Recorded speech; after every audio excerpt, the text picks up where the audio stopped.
Heyo everybody, Haku here with my review for Musume Pretty Derby Season 1. It's finally time to talk about the Horse Girl anime. I watched the first couple episodes of this when it first aired, but then there was that couple year period if you've been following the channel, you know where I didn't watch like any anime at all, so I've been trying to finally get back around to this, and I did, and I enjoyed it. It's really simple. What you're going to get is cute horse girls doing races. Every single episode is going to be, some build up, some character stuff, ending in a race, pretty much solely focusing on Suzuka and Special Week. Honestly, if there was any complaint, if there was any criticism I had, I loved the side characters and I kind of wanted to see more of the side characters. So it would have been nice to see more of them. But it's mostly focused on Silent Suzuka and Special Week, but that was fine because I really enjoyed both of their characters. It's honestly kind of neat too. I feel like when you watch anime, when you read anything, when you play video games even, when you're doing any interaction with any piece of art, to me, you can kind of feel when it's phoned in or when there's actual passion behind it.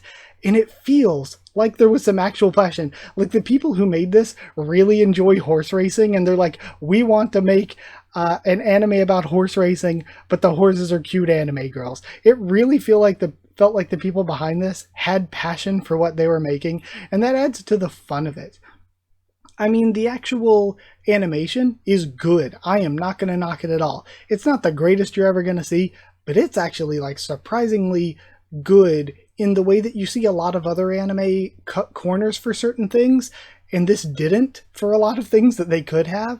The music was very, very good. I really like the opening and ending. They have been stuck in my head quite a bit. I like the opening and ending a lot. I'm a sucker for this kind of thing, though.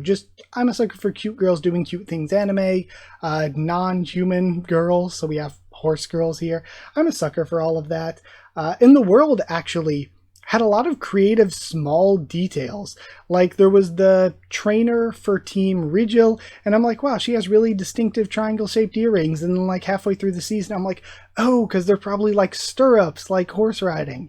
Or how the kanji in Musume, the kanji for Uma, has 2 legs in the world of Musume instead of 4, which makes me think we're just going to have to go with the idea that horses and horse girls both exist, maybe? Or maybe do horses not exist and we just have horse girls? Were people riding into battle on horse girls like a couple hundred years back? It's very confusing, but I think real horses exist. How do you make horse girls? Do they just randomly appear in the population? Are they crossbreeds? Which like opens up a whole nother can of worms.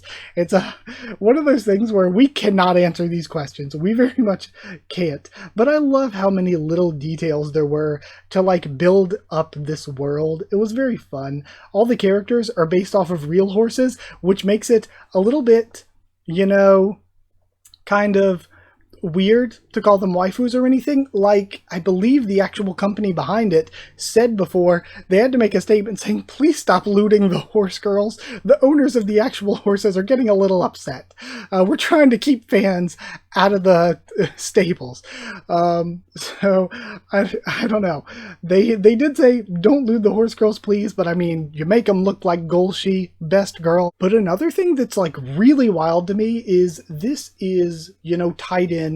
I know about the Musume mobile game, and usually for stuff like this, it feels like either the mobile game is the predecessor for the anime, and the anime is to get more people playing the game, or they come out at the same time as the mixed media project, and that was originally how this was supposed to be, I think, but they really made the anime so that it could stand on its own, and in addition to that, the mobile game didn't come out for like 3 years after the anime. It's wild that the anime comes that far before the mobile game even launched.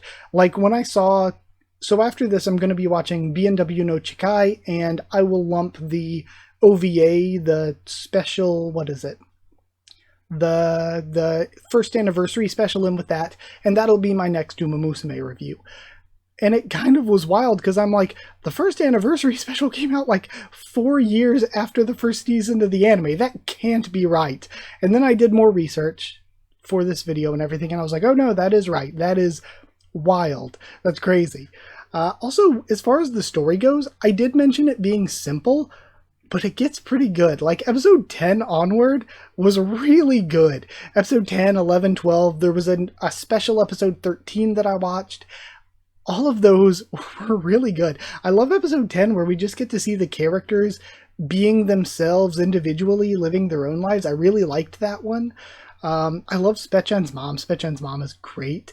Honestly, towards the end, the last episode or two had me kind of, oh man, this is embarrassing to admit. I cried a little. Sad scenes don't bother me that much, but I am a sucker for happy stuff. I say it all the time. Anytime happy things happen, I am just bawling. I'm a mess, and I cried over Uma Musume, which is like embarrassing to say, but like the last few episodes were just so sweet and genuine, and like you could tell the people making it cared about it, and it's just sappy, happy stuff that it got to me, you know. It's just one of those things that hits me. Also, the trainer at first, I didn't like the trainer. I thought he was one of those characters that it's like, okay, we have a cute girls doing cute things anime. We have to throw in the ones like viewer insert male character. And, you know, I'm not always into that kind of character, but he was actually a good character. Like at first I was like, he seems unnecessary, but by the end of the season I was like, I like Trainer-san. I like him.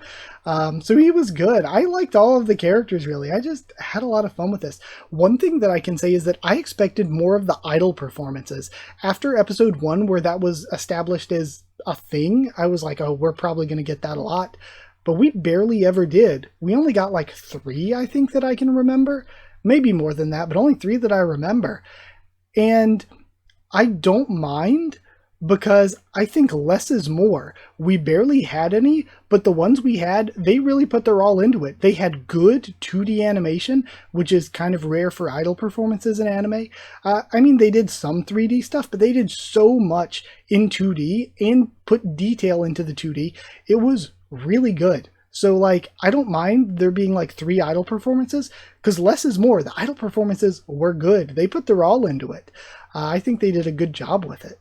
And with that said, I guess that takes me to the end of everything I wanted to say about Pretty Derby Season 1. So, what I'm going to do here for Uma Musume Pretty Derby Season 1 is something I just said in my last review that I want to start doing for all of my reviews from now on.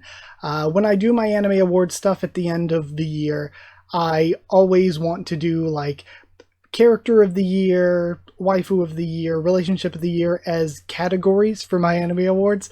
So because of that, in all of my reviews, I'm going to make myself pick a character, pick a relationship, and pick a waifu for whatever I watched. And waifu, I'm using gender neutral here. It can be a guy or a girl, so let me know your waifu and or husbando. And that's also something that you all can get in on. You all post your favorite character. In addition to your thoughts on this, your thoughts on my thoughts, tell me what your favorite character is, what your favorite relationship is, and who is your best girl or best boy, who is waifu or husbando. For me, character, I'm going to say shout out to Golshi, shout out to Golden Ship, shout out to Grass-chan as well. I liked Grass-chan a lot. She's so simple, but her character does so much, and I ended up really liking her. My favorite character, I'm going to say Special Week. She was the main character. She got the most attention other than Suzuka. And I thought that she was really cool. Another thing, with this being based on real horses, again, I was doing a little research. I'm like, wow, were these races all based on real races? And then I see, I think this was made in like 2018. I see that the real life Special Week died in 2018. And I'm like, Spetchan!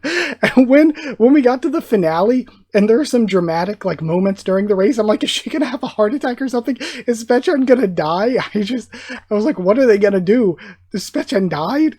So it's like you can't look up Norse history because it's like you're gonna get spoilers for Vinland Saga. So it's like, can you not look up horses or horse races, or you're gonna get spoilers for Uma Musume? But no, I think they're doing their own thing. But that was just, I was like, oh my god, Special Week is dead. And what is the bad luck that it happens the year of the anime, you know? Relationships, the best, I'm going to say Spetchan and Suzuka, though I really loved Goldship and McQueen. I liked their relationship a lot. That was so cute. There are so many times where I was just kiss already, just be girlfriends, please. But Spetchan and Suzuka, I'm going to say is the best relationship. It was really good. It was a good rivalry, a good friendship. I liked it a lot. And for waifu, Gosh, vodka's also good. I'm gonna say sorry Gold Ship. As much as I want to say Gold Ship for waifu, I'm gonna say Grass Wonder. I'm gonna say Grass Chan. Grass Chan's design is just so simple, and her character is so simple. But I liked her character arc, the little bit that she went on, and the fact that she beat Spechan like multiple times. I like Grass Wonder. I'm gonna say Grass Wonder best girl. So either way, or best horse. Either way, that's it for Musume Pretty Derby Season 1. Thank you all so much. Like if you did like the video, comment down there. Tell me what you thought of my thoughts, what you thought of this season, who were your favorite character relationship in waifu. Let me know if you want to. Subscribe for more reviews for anime, much more on this channel. Like I said, I'm going to be doing more Musume, much more of that. There's plenty more that I haven't gotten to yet, so that'll be coming soon in the future. In addition to that, I guess, subscribe, follow on Twitter if you want to talk there. If you want to talk in the comments, we can, I said before. If you want to talk on Discord, we can. The server's free and open for anyone. All you got to do is ask and I'll give you a link to it. If you want to help support the channel, to help me to continue to make videos, then you can drop a super thanks if you want to. But if you want a shout out at the end of every video on top of that, if you want to get one piece of it early on top of that, you can hit join down below to become a member. You can go to patreon.com/HakuTubes, or a link will be in the description to become a patron. So huge thank you to people who are patrons and members. Big thank you to them. Big thank you to Chosen Regular Evan Holly, Magical Girls, Effort Nono and Smeller Dark, Cheriton Student, David Langstaff, Slayer Candidates, SG and Stan Cedar, and Pure Element Pate Ardial. Huge thank you to them. Huge thank you to all of you for watching. Yeah, thank you so much, and I'll see you all next time.